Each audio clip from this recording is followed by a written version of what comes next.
Mpaka sasa inakaribia miaka 31 tangu filamu ya Baby Days Out itoke, moja kati ya filamu kubwa sana za kifamilia kuwahi kutokea. Filamu hii inaiweka kwenye kundi moja na filamu kama za Home Alone, na baadhi ya watu wamekuwa wakizihusianisha filamu hizi mbili.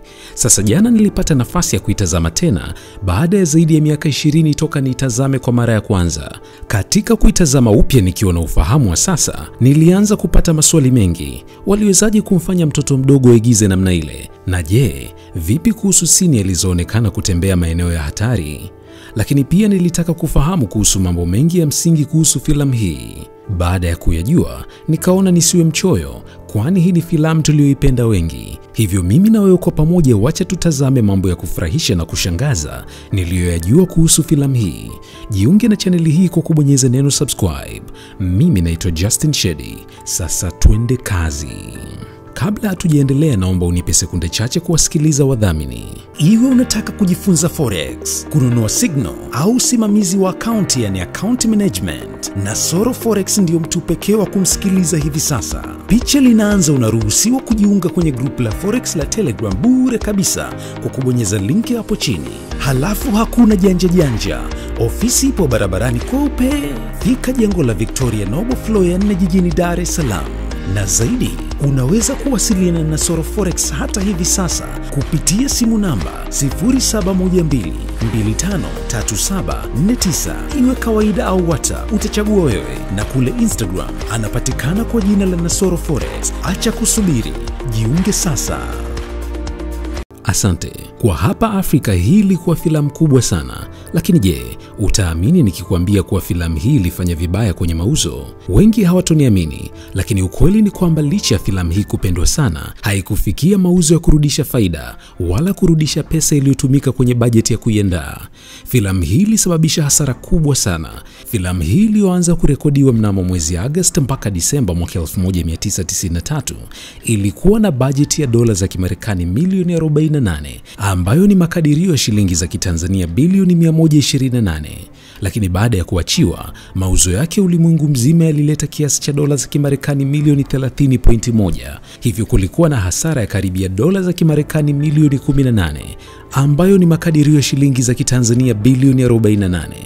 Licha ya filamu hii kutorudisha faida, hakuna anayepinga kuwa filamu hii ilifanya vizuri sana nje ya Marekani na Ulaya, kwani huko nchini India filamu hii ilifanya vizuri kuliko kawaida. Wamiliki wa majumba ya sinema walikuwa wakirudia kwa zaidi ya wiki 17 na bado watu walikuwa wakijaa kuitazama. Ikafika kipindi wakaamua kuirudia filamu hii kwa lugha mbalimbali za huko India. Kwa wale wanaofahamu kuhusu filamu hii au kama hujawahi kuitazama, wacha nikusimulie kwa kifupi. Filamu hii inahusiana na wahalifu watatu wajinga ambao ni Eddie, Nobby pamoja na Vico, ambao wanapanga njama za kumuiba mtoto wa miezi 9 aitwaye Bennington Austin Cotwell IV, kwa kifupi wanamuita Bink. Sasa wazazi wa mtoto huyu walikuwa maarufu sana, ambao ni Lorraine na Bennington watatu, na walikuwa wamepanga kumwonyesha mtoto wao rasmi kwa walimwengu. Hivyo waandishi wa habari wangehusika. Sasa hawawezi, yani Eddie, Nobby pamoja na Vico, wakaamua kujifanya waandishi wa habari au tuseme wapiga picha na kwenda nyumbani kwa mtoto huyo, lengo lao likiwa ni kumuiba mtoto huyo kisha kuwashinikiza wazazi wake kutoa pesa ili warejeshewe mtoto wao. Wakafanya kama walivyopanga na hatimaye wakafanikiwa kumuiba mtoto. Jambo walilolisahau ni kuwa kukaa na mtoto mdogo si jambo jepesi. Hivyo mtoto akaanza kuwasumbua, kwani wezi hao hawakuwa na uzoefu wa kukaa na mtoto mdogo namna hiyo. Kutokana na uzembe wa mmoja wao aliyetakiwa kumsomea mtoto kitabu ili alale, jamaa akalala yeye kwa sababu alikuwa bored na kitabu hicho. Hivyo mtoto akatoka nje, na hapo ndipo safari nzima ya kumkamata mtoto ikaanza. Filamu nzima inaonyesha jinsi wezi hawa wanavyohangaika kumpata mtoto huyo. Okay, sasa turudi katika mambo niliyokueleza nimeyafuatilia katika filamu hii.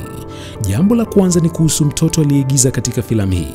Katika mambo yanayowatesa waandaaji wa filamu Hollywood, basi ni kuigiza na watoto au wanyama, kwani hawa ni ngumu sana kueleza. Sasa katika filamu hii, nafasi ya mtoto Bink iliigizwa na watoto wawili ambao ni mapacha, lakini pia kulikuwa na mdoli au tunaweza kusema robot ambayo inafanana kabisa na watoto hawa.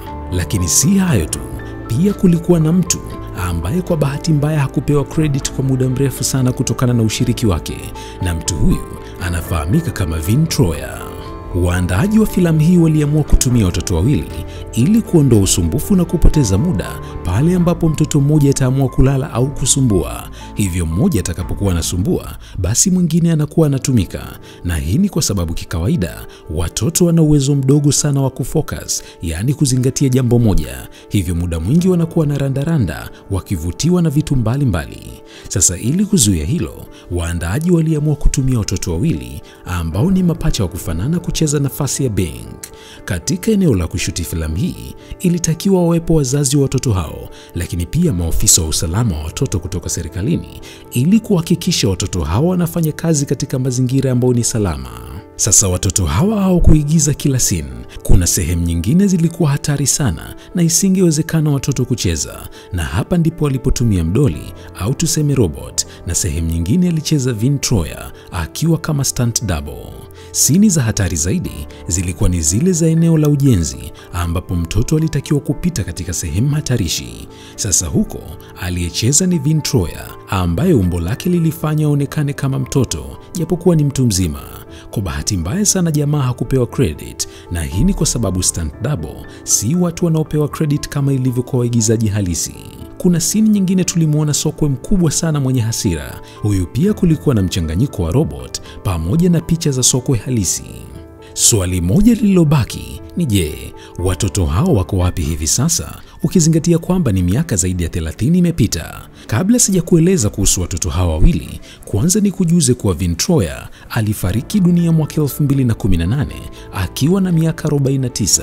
Hivyo wakati anaigiza alikuwa na umri wa miaka 18 au 19. Sasa turudi kwa mapacha hawa. Watoto hawa ni Jacob Joseph Wharton pamoja na Adam Joseph Wharton. Hawa jamaa kwa sasa wana umri wa miaka 32.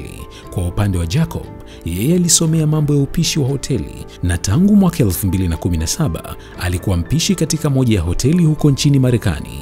Kwa upande wa Adam, yeye hakuna taarifa za wazi kumhusu, na hii ni kwa sababu hawakuendelea tena na masuala ya uigizaji.